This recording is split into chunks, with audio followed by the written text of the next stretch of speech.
So you've been pretty outspoken in saying you don't think the president is approaching it in the most prudent way, using of tariffs for trade policy. What are you most disturbed by? Well, I think the most disturbing is the 232 tariffs, invoking national security as a justification for taxing American consumers when we buy steel and aluminum from Canada and Mexico and our closest allies in Europe.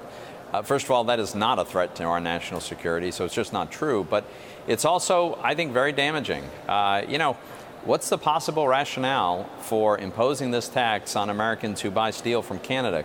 Canada, with whom we have a balance of trade overall, and actually a surplus of trade in steel. It just doesn't make any sense. The retaliation is already doing harm. The tariffs themselves are doing harm. So I think we do have an important and legitimate set of challenges with China that we need to address and we need to be tough about. But I think these 232 tariffs are a huge mistake. So Senator Kevin Hassett, who of course is the White House sort of senior economic advisor, is out today at the Washington Post saying, you know what, this is a negotiating matter. This is all going to work out. In fact, he says that there are reports, I haven't seen them yet, but he says there are reports that the EU may be showing up to try to cut automobile tariffs to zero. Is it working? Do you have any reason to believe that the president's strategy is working? So that's a dangerous game. But look, if the Europeans would decide to eliminate all tariffs, that'd be terrific. But let's remember, yes, it's true that they impose a higher tax on cars than we impose on theirs, but we also impose a huge tax on imported pickup trucks. So, I'm in favor of a mutual and reciprocal winding down of remaining tariffs. But unfortunately, with respect to Canada and Mexico, that doesn't seem to be the administration's goal. It seems to be that they want to sort of intimidate these countries into making concessions that will end up with a worse NAFTA, in my view. Things like a sunset provision and an end to the investor-state dispute settlement mechanism. Those are provisions that make NAFTA worse, not better. Senator, I was struck by a Wall Street Journal article today that talked about a schism in some of the personnel at the White House in terms of the trade policy. And I'm wondering what your contact has been like with the White House and your view of who's sort of in charge here. Well, it'd be better to pose that question to folks at the White House. I have dealt with folks throughout the administration on this. I think it's clear that there's more than one view on this. I think the view that matters is the president's, and I just disagree with his take on deficits per se and what the end goal is.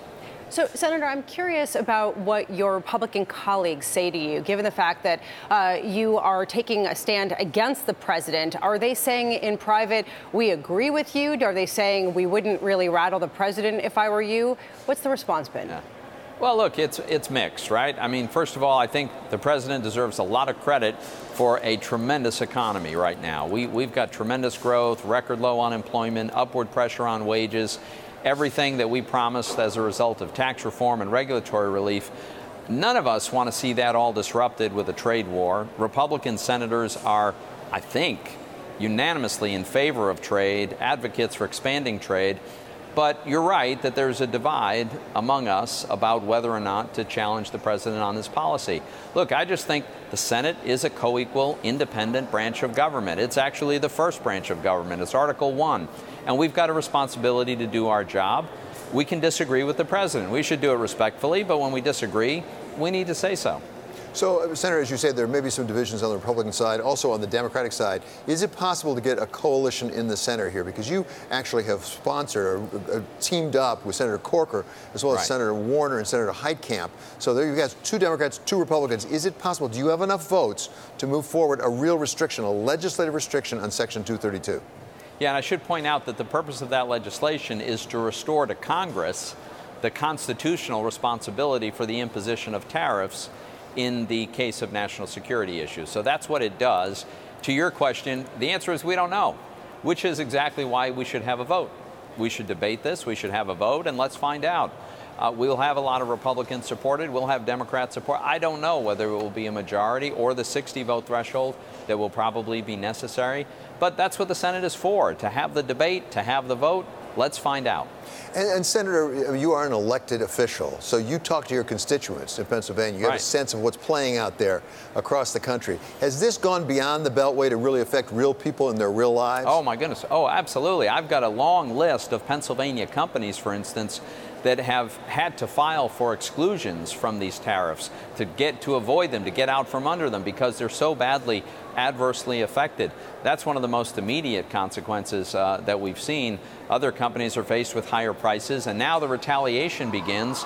You know, you've reported on Harley-Davidson. Harley-Davidson has a big presence in Pennsylvania among many companies that are going to be facing the retaliation. So, yeah, we're hearing about it all across Pennsylvania. Well, Senator, to pick up on exactly that point in David's question, how do you think the approach that President Trump has taken to trade is going to affect the GOP heading into these midterm elections? It's hard to say. We're still a long way off. If this gets resolved, you know, in an acceptable fashion, if the president focuses on the really egregious behavior of China, where we really need to take serious measures to stop their theft of intellectual property and coercive technology transfer, then I think Republicans would overwhelmingly applaud that, support that effort. But we really shouldn't be invoking national security to raise tax on American consumers when they buy products from our best friends, our nearest neighbors, and our best allies. Senator, do you think any other Republicans who are your colleagues are going to push back against President Trump who have yet to do so far? I think if we get to the Senate floor and we have a vote, we will have a significant number of Republican senators will vote with me and Senator Corker to restore this congressional responsibility. So, Senator, I pointed out you're a Republican, President Trump's a Republican. When you talk to your Republican president, is he transmitting on these issues or is he receiving as well? Oh, he's absolutely receiving as well. Look, I disagree with the president on this, but I've got to give credit where it's due. The president has engaged with Republican senators and Democratic senators, I know as well, but I can speak for myself. He has picked up the phone and called me. He knows I disagree with him on trade. He has still invited my opinion. I have had countless meetings with the president himself and with his senior staff and with his cabinet secretaries. So we might disagree, but the president has been very, very much about getting input from a wide range of opinions.